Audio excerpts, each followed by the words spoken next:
हाँ दोस्तों, हमें पता है कि हम इंटरनेट पर दिखाई गई हर चीज पर विश्वास नहीं करते, लेकिन हमारी टेक्स्ट बुक्स का क्या, जो हमें बचपन से रटाई जा रही है। जी हाँ दोस्तों, बचपन से रटी रटाई चीजें भी कभी कभार गलत साबित हो जाती हैं। फिर चाहे वो ग्रेट वॉल ऑफ चाइना का स्पेस से दिखना हो या फिर जीनियस अल्बर्ट आइंस्टीन का स्कूल में मैथ में फेल हो जाना। इसलिए दोस्तों, दिल थाम कर बैठिए, क्योंकि आज हम आपको उन झूठ के बारे में बताने वाले हैं जिन्हें आप सदियों से सच मानते आ रहे हैं। और अंत में जो सच्चाई हमने आपके सामने रखी है ना, उसे जानकर आप हंसी से लोटपोट हो जाएंगे। दोस्तों, अगर हम आपसे पूछें कि इजिप्ट में बना पिरामिड किसने बनाया था, तो हमें पता आप यही जवाब देंगे कि इजिप्ट में रहने वाले मजदूरों ने मेहनत करके इस पिरामिड को तैयार किया था। लेकिन हम आपके भ्रम को तोड़ते हुए ये कहना चाहते हैं कि बिल्कुल भी सच नहीं है। असल में इस पिरामिड को बनाने वाले ज्यादातर लोग मजदूर थे ही नहीं। जी हाँ, इस पिरामिड को बनाने के लिए एंशिएंट इजिप्ट की अच्छी खासी पॉपुलेशन ने अपना बढ़ चढ़कर योगदान दिया था, जहां करीब 85 सालों तक, जिसमें 2589 बीसी से लेकर 2504 बीसी का समय लगा। और इतने समय के अंतराल में इजिप्ट के रहने वाले लोगों ने अपना खून पसीना करके इस पिरामिड को तैयार किया था, ताकि वो अपने नेशनल आइकॉन को खड़ा कर सके। ऐसे में जो लोग इतने बड़े बड़े पत्थरों को नहीं उठा सकते थे, उन्होंने यहाँ पर काम करने वाले लोगों के लिए खाना, रहने और बाकी चीजों की व्यवस्था की। यानी कि हर इंसान ने अपने लेवल का काम किया, जिसमें कुछ लोग सिक्योरिटी के लिए काम करते थे, तो कुछ लोग भारी भरकम पत्थरों को जुटाने के लिए दूर दराज इलाकों में चले जाते थे, ताकि वो अपने नेशनल आइकॉन को खड़ा कर सके। ऐसे में दोस्तों, उनकी मेहनत रंग लाई और ये पिरामिड वाकई में दुनिया भर में जाना जाता है।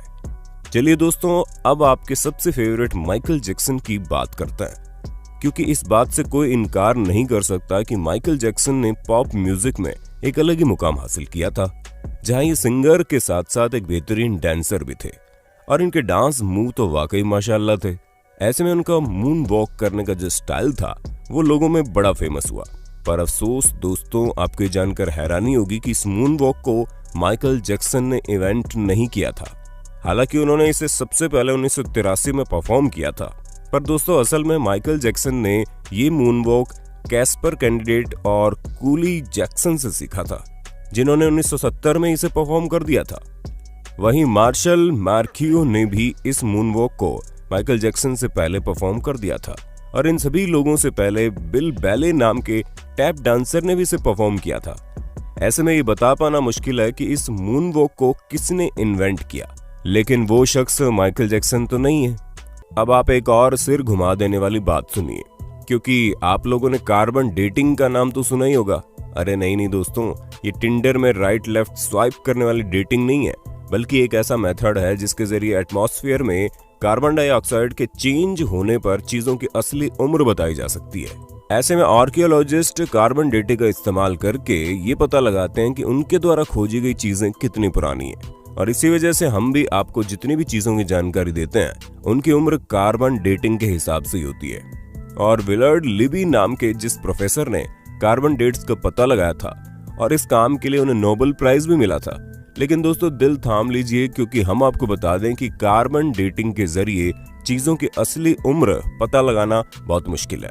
और ऐसा इसलिए क्योंकि हर जगह का एटमॉस्फेयर अलग अलग तरीके से चेंज होता है। हालांकि कुछ हद तक चीजें सही जा सकती है, लेकिन अब आप खुद सोचिए कि दो प्लांट हो, जिनमें से एक अमेरिका में हो और एक ग्रीनलैंड में, तो जाहिर सी बात है कि टेम्परेचर इफेक्ट की वजह से दोनों की ग्रोथ में काफी डिफरेंस आएगा।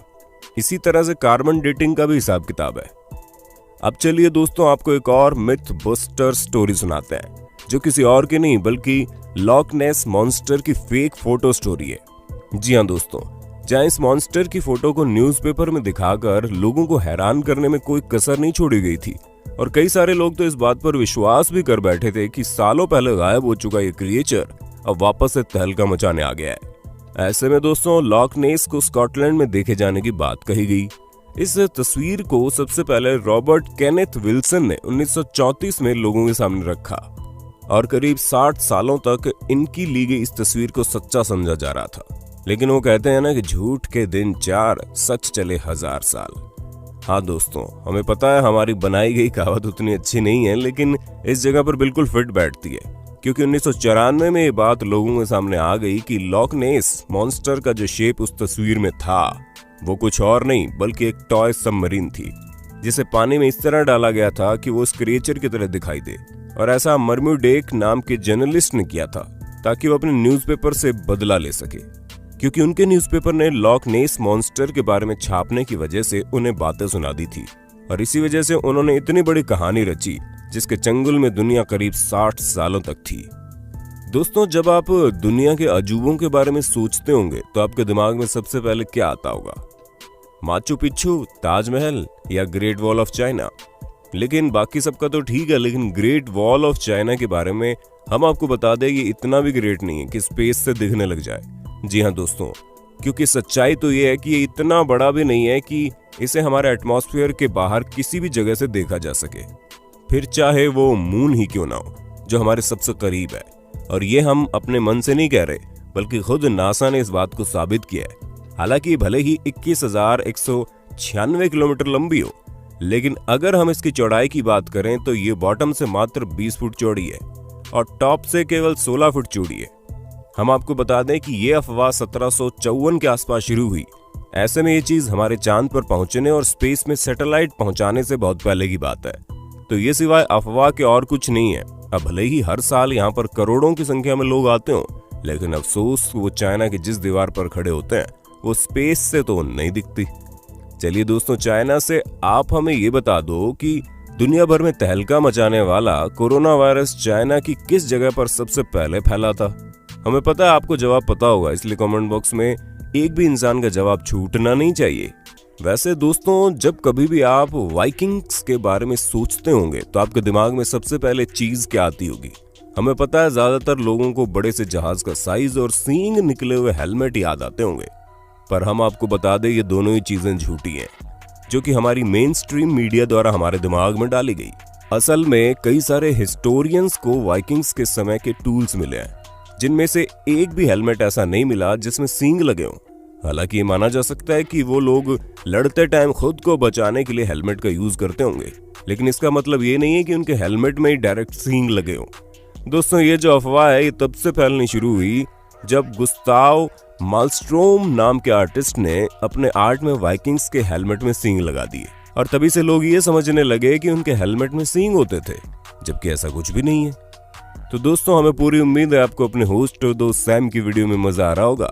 अगर हाँ तो साथ ही वीडियो को लाइक करते चलिए, ताकि हम फ्यूचर में भी इसी तरह की इंटरेस्टिंग वीडियोस लाते रहें। दोस्तों, अब हम आपके दिमाग की सबसे बड़ी उपज को दूर करते हैं, क्योंकि कई सारे लोगों को ये सिखाया जाता है कि अल्बर्ट आइंस्टीन, जो कि इतने बड़े जीनियस थे, वो हाई स्कूल में बेसिक मैथ की वजह से फेल हो गए थे। तो दोस्तों, ये बिल्कुल गलत है। जी हाँ, ऐसा कुछ भी नहीं है, बल्कि आइंस्टीन तो उल्टा मैथ के जीनियस थे, जहां मात्र 15 साल की उम्र में उन्होंने मैथ में अपनी बहुत अच्छी पकड़ बना ली थी। अब दोस्तों, जाहिर सी बात है, जो शख्स फिजिक्स की दुनिया में इतनी बड़ी उपलब्धियां पाया हो, उसे बेसिक मैथ ना आती हो, वो भी हाई स्कूल के समय में, ये चीज थोड़ी सी खटकती है। पर हमें तो बुरा उन लोगों के लिए लगता है जो ये सोचते हैं कि उन्हें मैथ नहीं आएगी, फिर भी वो साइंटिस्ट बन जाएंगे। अरे दोस्तों, साइंटिस्ट बनने के लिए मैथ भी जरूरी है, ठीक उसी तरह जिस तरह सिंगर बनने के लिए अच्छा गाना जरूरी है, और डांसर बनने के लिए अच्छे मूव्स करने जरूरी हैं, क्योंकि ये सभी चीजें बेसिक्स हैं। दोस्तों, हमें पता है आपको इस बारे में कुछ भी पता नहीं होगा, लेकिन हम आपको बता दें कि 19वीं सदी के मध्य में अमेरिका में एक बहुत बड़ी अफवाह चली थी, जहां पर सिगरेट बेचने वाली कंपनियां एडवर्टीजमेंट में कहती थीं कि सिगरेट सेहत के लिए अच्छी होती है। जी हाँ दोस्तों, हैरान मत होइए, एक्चुअल में ऐसा होता था क्योंकि कुछ कंपनियां ये तक कहती थी कि डेंटिस्ट खुद लोगों को सिगरेट पीने की सलाह देते हैं और ये सेहत के लिए बहुत अच्छी होती हैं, जिससे टेंशन वगैरह भी कम होता है। और इस तरह के कई सारे एड कैंपेन उस समय चल रहे थे, जिसकी वजह से अमेरिका के करीब 45% लोग सिगरेट की लत लगा चुके थे। हालांकि अभी भी अमेरिका में सिगरेट पीने वालों की कोई कमी नहीं है, लेकिन उस समय पूरे 45% लोग सिगरेट पीते थे, यानी कि करीब 7 करोड़ लोग तो केवल सिगरेट ही पिया करते थे। वो तो बाद में पता चला कि ये सेहत के लिए हानिकारक है, जिससे भगवान आपको अपने पास जल्दी बुला लेते हैं, और इसी वजह से लोगों ने मरने के डर के कारण सिगरेट को टाटा बाय बाय कहना जरूरी समझा।